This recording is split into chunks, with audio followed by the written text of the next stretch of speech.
पुस्तकों में न छपी है मेरी रवानी, न मेरी बात कही होगी किसी ने ज़बानी। सोचा कि आप जाने मैं क्या हूँ, देखो सुनो अब मेरी कहानी। मैं यमुना पुल, यमुना नदी के ऊपर प्रयागराज से नैनी के बीच बंधा हुआ हूँ। 15 अगस्त 2021 को मैं 156 वर्ष का हो जाऊंगा। इस पुल ने आज़ादी से 82 साल पहले ही 15 अगस्त की तिथि को बहुत महत्वपूर्ण बना दिया था, क्योंकि इसकी शुरुआत 15 अगस्त 1865 में हुई थी। 156 वर्ष की आयु में भी मैं रेल की सेवा में तत्पर हूँ, उसी दृढ़ता और मजबूती से जो मेरे जन्म के दिन था। मेरे जन्म की कहानी भी अद्भुत है। वैसे तो यमुना नदी के ऊपर मेरे निर्माण की योजना अंग्रेजों ने सन 1855 में ही बनाई, पर 1857 के स्वतंत्रता की पहली लड़ाई की वजह से प्रकल्प रोक दिया गया। उसके पश्चात गवर्नर जनरल लॉर्ड कैनिंग ने मुझ पर काम रोक दिया। वे सुरक्षा हेतु रेल को किले से या उसके आसपास से ले जाना चाहते, ताकि किले की बंदूकें उनकी रक्षा कर सकें।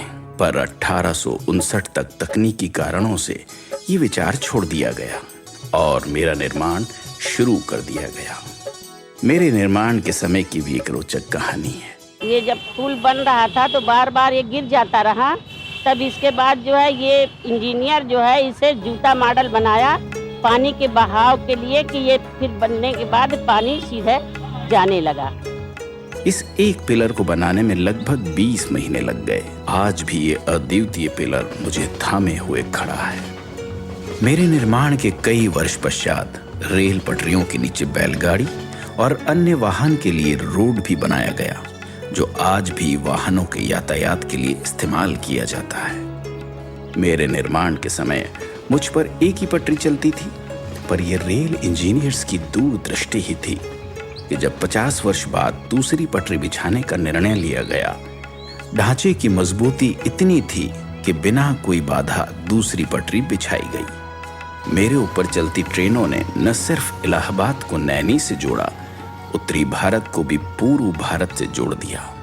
अंग्रेजों ने रेल पटरियां बिछाई थी भारत को कंट्रोल करने के लिए, भारत को बेड़ियों में बांधने के लिए। ये सब इस ब्रिज पर भी दिखाई देता है, क्योंकि यहाँ पर प्रहरियों की व्यवस्था थी, यहाँ पर गेट बनाए गए थे और सब कुछ हमेशा वॉच किया जाता था।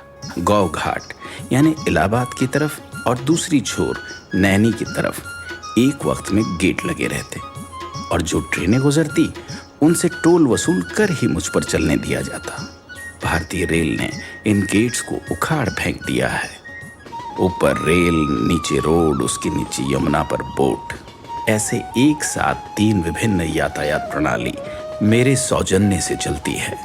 आज भी हर 4-5 मिनट के अंतर पर मेरे ऊपर बिछी हुई दोनों पटरियों पर तेज गति से ट्रेनें चल रही हैं।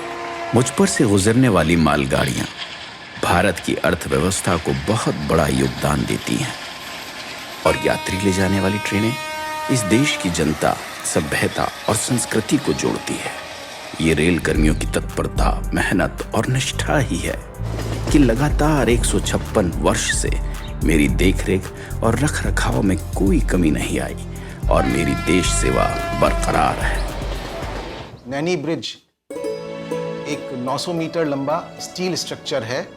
इस नैनी ब्रिज का रखरखाव अंडर वाटर सर्वे और अल्ट्रासाउंड जैसी तकनीकों से किया जाता है। इसमें सेंसर्स लगे हैं जो जल स्तर को मॉनिटर करते हैं और बाढ़ जैसे खतरों से सचेत करते हैं।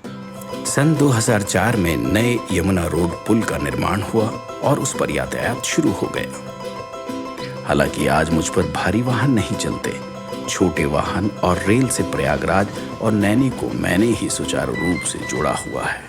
यह पुल भारत का तथा भारतीय रेल की विकास यात्रा का पिछले 155 सालों से मौन साक्षी है। अंत में जयशंकर प्रसाद जी की 2 पंक्तियां मुझे याद आती है कि इस पथ का उद्देश्य नहीं है श्रांत भवन में टिक जाना, किंतु पहुंचना उस सीमा तक जिसके आगे राह नहीं। इसके साथ ही मैं विदा लेता हूं, इस वचन के साथ कि देश की सेवा में मैं हमेशा हमेशा के लिए समर्पित हूं। जय हिंद।